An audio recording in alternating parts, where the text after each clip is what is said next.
Voilà 10 ans que l'US Robert espérait le titre de champion anti-Guyane de rugby. La nouvelle génération peut être fière de brandir le bouclier tant convoité après leur victoire 25-10 face au Stade Cayennais. C'est vrai qu'on attend ça depuis très longtemps. Et voilà, comme je te dis, on avait quelque chose à prouver. On avait vraiment quelque chose à prouver. On nous attendait aussi sur le terrain. Parce que l'année dernière, justement, on a perdu, mais on ne devait pas perdre comme ça. Et ils ont tout fait comme il fallait. D'abord, mettre la pression sur les Cayennais, les poussant à la faute. Conséquence, 2 exclusions en début de match et une première pénalité pour les Martiniquais. Même si les Robertins, eux aussi, ont connu une exclusion de la part de l'arbitre de Pro D2, ils vont inscrire 2 essais au cours de cette première période.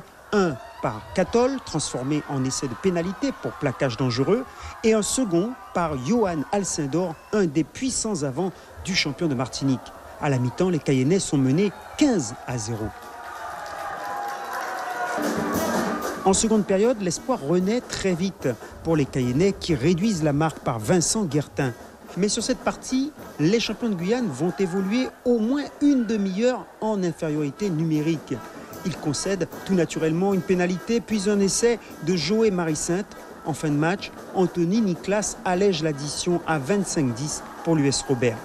On n'a pas d'excuses à chercher, nous on était là avec nos armes, on a fait ce qu'on pouvait, les garçons je les félicite, les coachs je les félicite aussi, on a perdu contre une très belle équipe du Robert et voilà, on ne peut pas gagner un match quand on prend 5 cartons dans un match.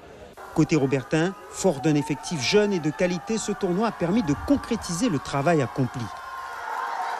La victoire cette année, elle fait plaisir à l'Anti-Guyane. On va essayer d'aller chercher la coupe et le championnat en Martinique. Il faut qu'on le fasse aussi pour vraiment mettre le même rythme, quoi, qu'on garde la même cadence, le même rythme de jeu, la densité qu'on arrive à mettre. Et voilà, faut continuer, quoi, faut continuer.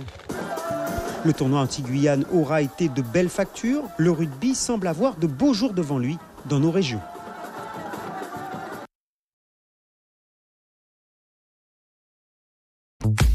Suivez l'info sur Guyane la Première.